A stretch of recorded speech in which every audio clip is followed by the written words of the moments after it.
shared 5, a 19 consumer alert. Fraudulent unemployment claims bogging down the system, leaving people locked out of their accounts and, worst of all, Tiffany, unpaid. In some cases, people can't reach Ohio unemployment to fix that problem.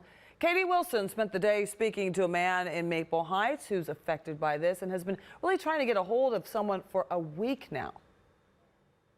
Albert Horton says things have gotten so bad, he's worried his car will be repossessed because he's so behind on payments.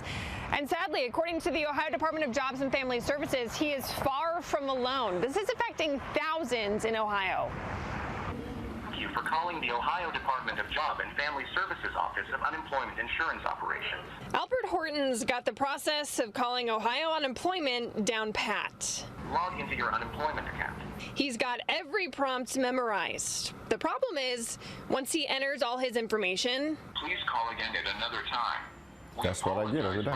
it's been like this for a week now. A big problem because when Horton goes to log into his account, This Ohio ID is already in use for another unemployed account. locked out and unable to access his unemployment payments. My bills are piling up.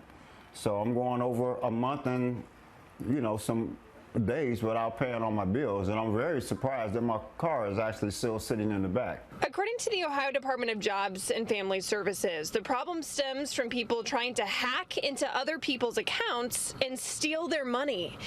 We received this statement from ODJFS's Director of Communications. Quote, over the past 2 weeks, Ohio's experienced an increased number of attempts to fraudulently access its unemployment system, approximately 15,000. We've identified and addressed the issue, which involves criminals accessing an individual's account using fake credentials, end quote. ODJFS says anyone impacted will be notified and should call 1-866-576-0006 to get back into their account. As for Horton, he wasn't notified about fraudulent activity, but he's hoping this new number will get him the help he needs, along with the thousands of others across the state. The Ohio Department of Jobs and Family Services also asks that you report any fraudulent activity on its website. We'll also have a link to more useful resources on our website, cleveland19.com. In Maple Heights, Katie Wilson, 19 News.